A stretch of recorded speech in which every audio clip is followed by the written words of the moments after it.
What's happening, people? Welcome in to Bet and Breakfast. Ben Heisler with my guys, Donnavan Smoot and Iain MacMillan. Another exciting, fun day of sports betting ahead. We will dive into what I think the best All-Star weekend in sports. That's coming a little bit later on. Also, I have a hypothetical that I think is actually fairly challenging. Donovan says it's like the easiest question I've ever thrown out to him. But we'll be the judge of that in just a little bit. There's some really intriguing news about an upcoming Super League that we'll get to in a little bit as well. We'll tie that all together before jumping into best bets for today. Guys, I am very excited. I don't know how you feel about NBA All-Star Weekend. Like, to me, this still feels like, of all major sports, this is like the one that still has some juice left in it. NFL, Pro Bowl, nobody cares. Like, we're going to watch it and we're probably going to bet on it because it's the NFL. NHL, I don't feel the juice. I like the NHL All-Star Game. Not for me. Major League Baseball's All-Star Game, it's still on a Tuesday. They used to have some stakes behind it. Home Run Derby actually was kind of cool a year or so ago. But the NBA All-Star Game, right at the top of the list for me, followed by the slam, or before that, you have the three-point shooting contest and the slam dunk contest. Like, this is still the weekend in sports for All-Star games. It still gets me hyped up every time. And I don't know how you guys feel about that or not, but to me, like, this is the best All-Star weekend that we still have in sports. No, you're 100% right. I think but it's weird because the game. I think in every sport, the game doesn't necessarily matter. I don't think anybody really cares about the actual game. But the Saturday night NBA Saturday night is the best all-star festivity because it feels like such a cultural moment every single week because all the stars are always there, no matter what city. Like, it's in Cleveland this year, and shout out to Chuck, but nobody goes to Cleveland on vacation. That doesn't happen. that doesn't happen. So, but you wait. What were you gonna say? I was gonna say we actually know one person that is going to Cleveland on vacation, and that is our guy Reed Wallach over at BetSided. He is on his way to Cleveland to check out the All-Star Game festivities. So shout out to for the All-Star Game, though. He would not be going to Cleveland if it wasn't for the All-Star Game. See, I can't disagree with that. That's true. I assume so. Maybe he has family in Cleveland. I don't want to speak for Reed, but yeah. This is also the time where we upset all of our Cleveland viewers and send us angry messages, and we don't want that. But it'd be like that. Yeah, and I'm with you too, Donovan. Like, yeah, you're not going to remember who ends up winning the All-Star game, but you will remember if it's a legendary three-point shooting contest or if it's a dynamite slam dunk contest. Like, we're still having conversations about the Zach LaVine dunks, the Dwight Howard dunks, Blake Griffin jumping over a car. Like, these are like iconic moments. Which was a fraud. He jumped over the hood of the car, and it wasn't. I'm not as impressed with Blake Griffin's car jump as everyone else. You still talk about MJ and Dominique in '88. Like, Iain, are you with us here? Is I know you're not a huge NBA guy relative to college and NHL and golf and NFL and almost every other sport. But does any part of the NBA All-Star weekend get you hyped up at all? Yeah. I think it's pretty. Yeah, the NBA All-Star weekend is the best weekend, but I think Donovan brought up a good point in that nobody cares about the game, and I wish other sports would kind of recognize that. The NFL should be doing. They try to do like a skills competition, but it kind of stinks. The NFL should lean into that a little bit more. The NHL should lean into that a little bit more, and they did this year. They tried to do like a breakaway challenge that was kind of cool. It's kind of like NHL's version of the dunk contest. But yeah, I mean, I think it's pretty obvious that the NBA's All-Star Weekend is the best of all the North American major sports. See, I'm actually surprised that you said that because you and I are both baseball fans as well, and I still think there's like a romanticism attached to the MLB All-Star Game. And I also think that we're both in agreement that that game should have never counted in the first place. That was a whole thing that Bud Selig took place after the tie in Milwaukee when they ran out of pitchers. But I don't know. To me, those are always the closest games. The issue is that it just kind of feels like everything else is dead over the course of that time in sports. and the juice just doesn't seem to be there. But when you had like Shohei Ohtani in the home run derby, to me, I think like that's the event that probably has like the closest amount of star power in comparison to say like Saturday night in the NBA world. Yeah, home run derby is the only thing that comes close as the ambulance goes by my window. But the NBA just has more than one. Like if the NBA only had the dunk contest, then I might say MLB might be on level. But with the NBA doing the dunk contest, the 3-point competition, I think the NBA edges out a little bit. One thing that I was curious to get your guys' take on, because I was thinking about all the different events over NBA All-Star Weekend. Like you have the 3-point shooting contest, obviously you have the skills competition, but we can just toss that aside. No, that of all the different things that you could win as far as like NBA players go, winning the 3-point shooting contest, winning the slam dunk contest, or winning All-Star Game MVP. Like if I gave you the opportunity that we all grew about a foot and our vertical like increased. I should probably just speak for myself because I know that Ian and Donnavan both can ball. I struggle. I can't jump. I can't ball. What are you talking about? I'll take the vertical boost. Okay. All right. So but let's say we're all in the association. We all get invited to All-Star Weekend in this pipe dream of ours. Which of those 3 awards would you rather have on your mantle?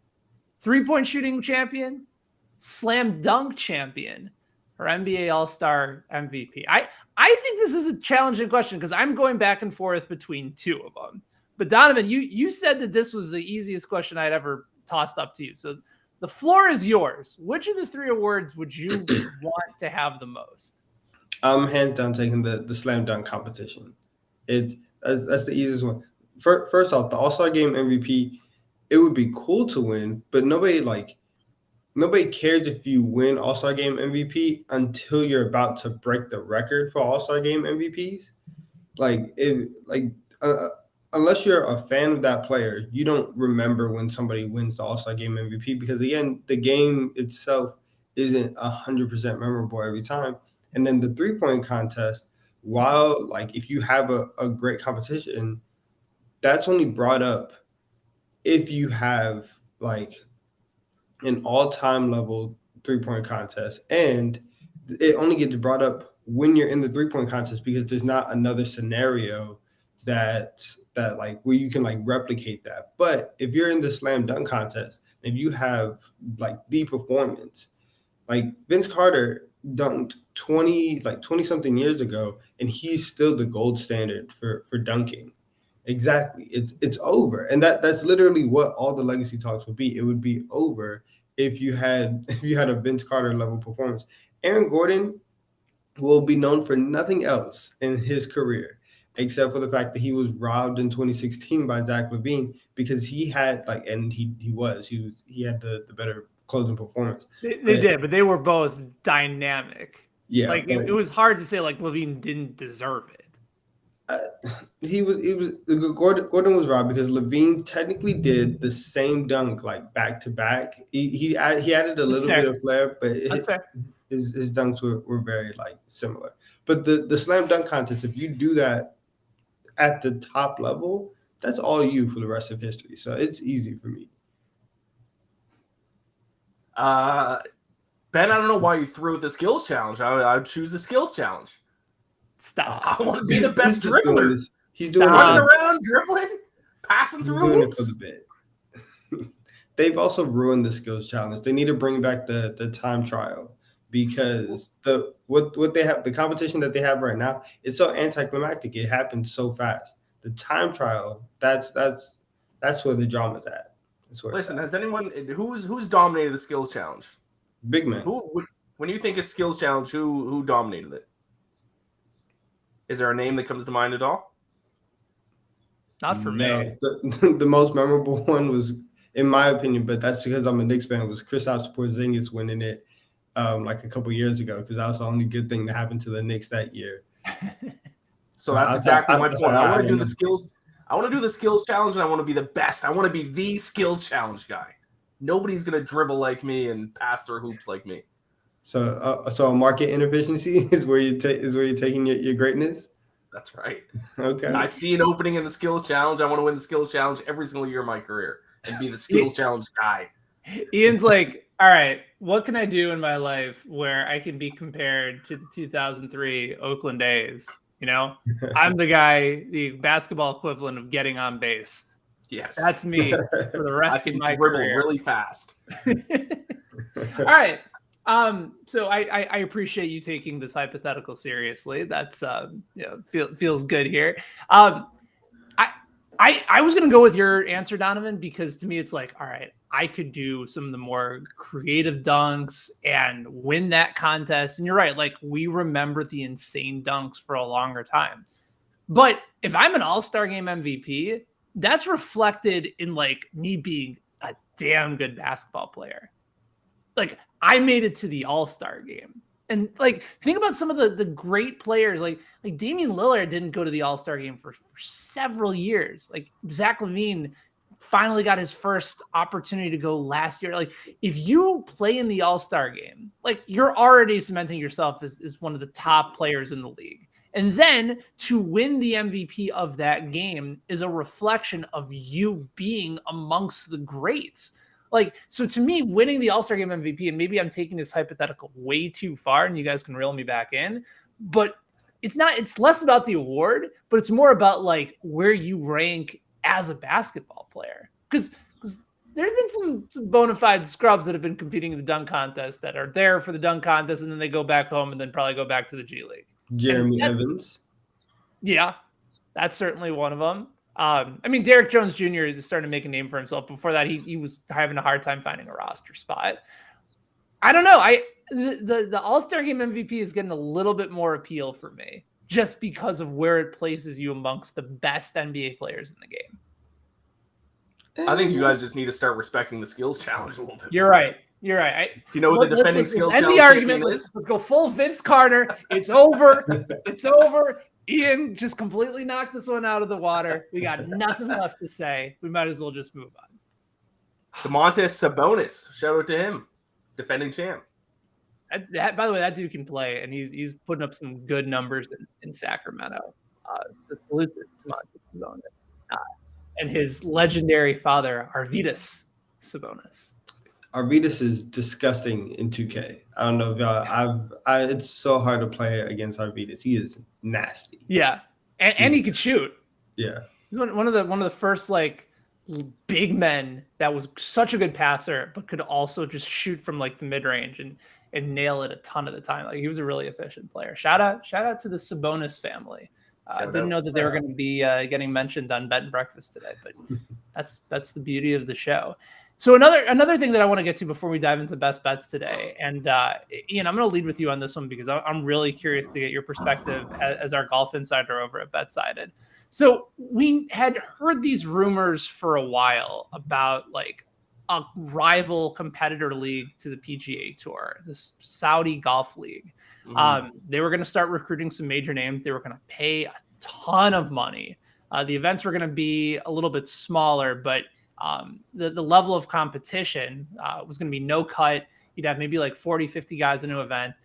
The reports are now that they got to 20 guys with some major names like Phil Mickelson likely involved, Adam Scott. There nobody has confirmed it yet, but I'm curious if you think this league is going to work. And if so, like, is golf maybe the only sport where this type of situation could work? Or is there another sport that maybe stands out that could take on something else that feels very similar? It's going to work in the sense that it's going to happen. Is it going to take over the PGA Tour and become the most popular and most watched golf promotion, I guess is how you might want to call it? No, absolutely not. I mean, there's several issues with it. But if another league was to come up and to take over one of the major leagues right now, this would be the way to do it. Would be the only way you'd be able to do it is just be able to pay the athletes so much money that they literally can't refuse. At least the greedy ones can't refuse. The issues is that it's coming from the Saudi government. There's moral issues going over there. And also if the events are all over there and in Asia, because it's supposed to be like combined with the Asian golf. Yeah, with the Asian tour. Yeah. The events are going to be going on like overnight while North America is asleep. So nobody's going to stay up till, pull an all-nighter to watch the Saudi Golf League. So I don't know where their viewership's going to come from either. So no, it's not. It's probably not going to last very long, but it is going to happen. I mean, if Saudi if they just want their own golf league to watch and they have the money to blow, then I guess it's going to work in that sense. But it'll never, because I mean, who cares? Whatever events they run, who cares who wins those? It's not like the Masters. Winning the Masters is way more about money. Winning the U.S. Open is way more about money. Like there's like an emotional aspect to it that you're just not going to get from any tournament in the Saudi Golf League, and nobody's going to care. And the events are going to be going on overnight, unless they're going to play at night. And then we watch some night golf. That might be interesting, but no, it's probably going to be a pretty short-lived thing. I should mention Bryson DeChambeau also potentially going to be involved with the Breakaway League. Lee Westwood is also likely involved as well. I think there was talks about Dustin Johnson potentially having some interest as well. Jason Kokrak, according to Golf Digest, is a Saudi golf ambassador. So there's going to be some names. But Donnavan, like, I don't know how big of a PGA Tour fan you are if you watch the majors, but like, if you had, like, do you think this could work in any other setting? Like, is there another sport that could take on a rival league other than the top league, and you would consider watching it? Yeah, I don't know. I was thinking about this. I think the only way and the only one is maybe college football, just because, especially at the top, and you're kind of seeing it right now with the playoff, but you're seeing a lot of the teams at the top constantly make it into the playoff, and there's not a lot of a lot of diversity in terms of like the teams that are making it. So I think like if you wanted to make it to where you could play an actual season, specifically just from like a money standpoint, you would take, I guess, the top 3 teams from the SEC, top 3 teams from like the Big Ten, and then 2 from everywhere else. And then you have like a 12-team conference, and you just have the 12 biggest brands in college football. For me, that's the only way that it will work. I don't think that you can do it in basketball. I don't think that you can do it in baseball. Some of the other individual sports like tennis and boxing, I think the money's kind of already there. And like Ian was saying, the events that matter in those sports, in boxing, you make the event just based on who's fighting. And if you're big enough, you can come away with a big enough purse from that. And then in tennis, like winning Wimbledon is a big deal. Winning the Australian Open, the US Open, those are big deals. So I don't think that somebody can just come in right now and say, oh, well, this matters now. And people, are drawn towards that. I think it could. Go ahead, Ian. I was just going to say, I think it could theoretically work in golf if it was a North American thing, but nobody in North America is going to be paying the amount of money that the Saudis are paying for these golfers. But if they did it in North America, because there are some aspects of golf that could be changed to make it a little bit more exciting. I'd like to see more match play. You could toss in a team aspect and make it kind of more of a team sport. There are different ways to do the sport of golf that the PGA Tour doesn't do. But the biggest issue is that this is all being done by the Saudi government. Like, it's literally the Saudi government that's funding this. And then you're running into some issues with that. So it's not going to work in its current form. But if some like American wanted to do this in North America and spend the amount of money that the Saudis are spending, it could maybe be done to an extent in golf. I think it's all about sort of supply and demand, right? So when the pandemic first started and golf came back like 3 months later, we were heavily betting golf because it was one of the few things that was on. And I think it actually kind of started a bit of a boom with golf betting and golf fantasy sports. Like, there was just far more interest because casual fans were looking for something to bet on. They were looking for something to watch because what they were used to just wasn't available to them. So I think a large part of this would be, are you going to have these key matches available to the public where they're going to be able to get invested in it? I think that's a big part of it. And you're right, like from the North American side, like you need to make sure that the events line up. If you're taking place in an event like in Dubai, it's hard to stay connected to it because of the time change there. But if it lines up, then you certainly could make a compelling argument that like, all right, I have prime time golf that I can invest myself into on a Saturday and a Sunday night. Like that is definitely something that's intriguing. By the way, I really like some of those ideas that you mentioned to try and make golf a little bit more intriguing. I had a conversation one time with Colin Morikawa a couple of years ago after he won the PGA Championship, and this was still in the midst of the pandemic. And I said, like, what do you think about like when the world finally comes back to normal and we just have like a full 4-day event where everyone is just screaming the entire time, like just how like the 16th hole is over at the Waste Management Open, where everyone's going nuts and you just get everybody fired up and it's just like a big full tournament celebration. He's like, yeah, that's called the Ryder Cup. I'm like, okay, touche, Mr. Morikawa. You certainly put me in my place on that one. But I'd like to see more of that in golf. Like it was fun to see everybody hyped up on that 16th hole. And I feel like these golfers like embrace it and they want more interaction with the crowd. So I think that might be something that could be fun a little bit down the road, but maybe that's just me. And to your point too, Donnavan, like if you get compelling super leagues for college football where like the best teams are actually in it, then I think that takes off. And then I think like you're already building super conferences anyway, but I think people like rivalries in sports. And even though the top teams are always near the top, if you build a conference where everyone's playing each other every year and they're good teams, then I think that absolutely could work. So a lot of interesting stuff over the course of today's show. A lot of good ideas thrown around here today. I've been excited for that. Let's keep them going with a little bit of best bets. We got 2 in the NBA ahead of All-Star game weekend. Ian's got to play in college basketball. So I'll go ahead and kick things off with you, Ian. Looking at the Pac-12 tonight between Oregon and ASU, the Ducks, 4.5-point favorites against the Sun Devils. And they've been a team that is starting to figure themselves out a little bit. Oregon always kind of seems to get hot just when they need to, with the tournament starting in right around a month or so. Yeah, before I get into this, quick shout out to the Canadian women's hockey team because they won gold medal last night, beat you Americans. So maybe both our men's teams are eliminated, but the women get their revenge because the Americans actually won at the 2018 game. So Canada back to being the kings of hockey, at least for the women's game. All right, my pick for tonight. Oregon minus 4.5 against Arizona State. I truly don't know. I've been looking all over the place if there's some major injuries for Oregon or something that I'm missing. I have no idea why the spread is only 4.5. Arizona State truly stinks. 341st in effective field goal percentage, 338th in offensive efficiency, 325th in rebounding. I don't know how they beat UCLA earlier. I did look back at some of their earlier wins, and whenever they do get a win, it's just because the other team just has a really bad game shooting. They're definitely not out-shooting any teams this year. Their offense is, like I just listed those numbers, is just absolutely terrible. Oregon ranks in the top 100 in all 3 of those stats that I just listed.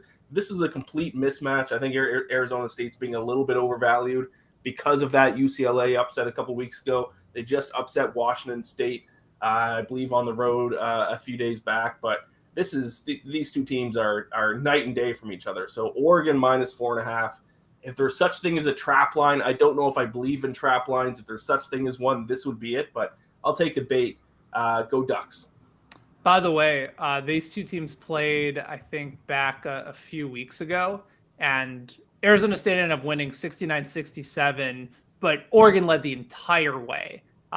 Went to overtime. Arizona State hit a 3-pointer in the final moments of the game, stole it away from Oregon. And so I'm with you. Like, this is a revenge spot for the Ducks. But the line does feel a tad bit fishy as well. And maybe it's just because Arizona State had their number the last time out, and people might look at the final score and say, oh, well, this is the Sun Devils team that's going to play them hard.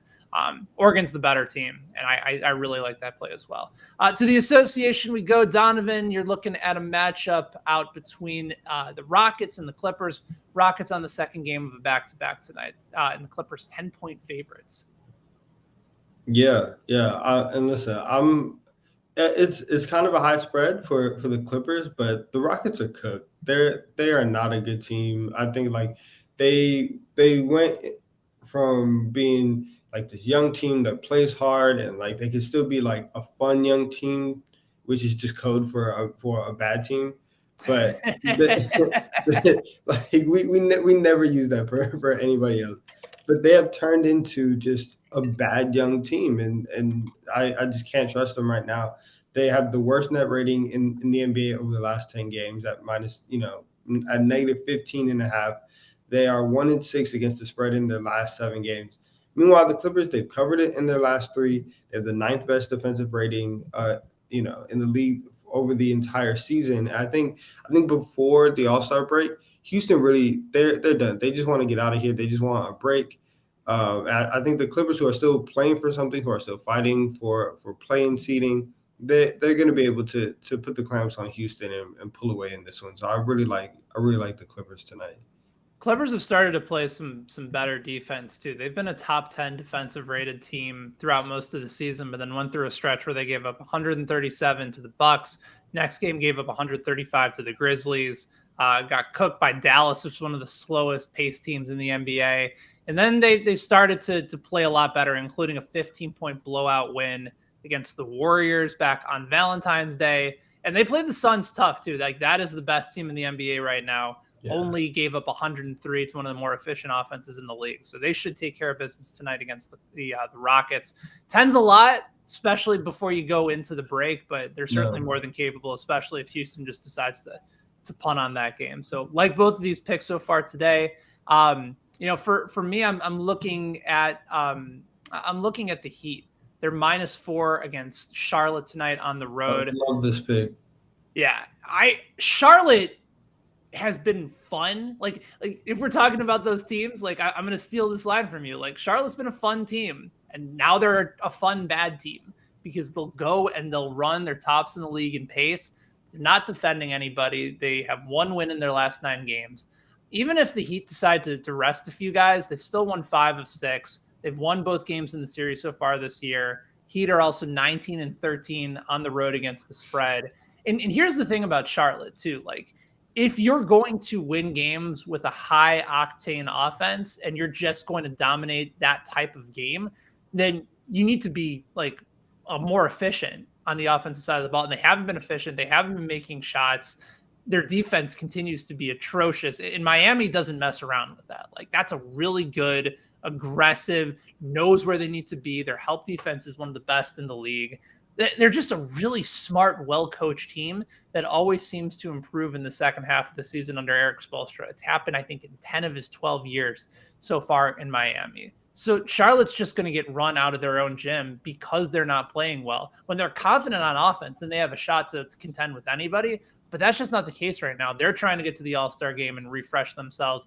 Miami should come away with this in a fairly easy fashion, even if they sit a couple guys as well. So if that changes the line, I think it's a good value opportunity to jump on, even if a couple guys are going to be out. So I do like Miami at -4. And there you go, guys. That is our show. That is Bet and Breakfast for Thursday. We'll continue to be back on Monday. It will be our guys, Peter, and I think Donnavan, you're going to be on Monday as well this week, right? So the Peter and Donnavan show. So get ready to talk about New York Knicks, right? Yeah. Listen, it's not even Bet and Breakfast. It's just going to be a Knicks pod and us just ranting about they blew a 28-point lead last night. Yeah, listen, I was going to say we didn't bring this up, but oh boy, what happened to the Knicks? To Cam Thomas. Yeah. Cam Thomas. Shout out to Cam Thomas, and wow, it was like our guy Peter Dewey, who's like the world's biggest Knicks fan, was hurting last night. He was hurting so bad that he was retweeting like tweets about how he's never watching the Knicks again from like 5 days ago, and just bringing it back into the timeline. I'm like, this man needs our support today. So shout out to Peter. He'll be on with Donnavan on Monday. Ian and I will be back next Thursday. So for my guys, Ian and Donnavan, I am Ben. Thanks so much for joining us here on Bet and Breakfast. We will see you guys on Monday. Until then, so long for now. May all your bets hit.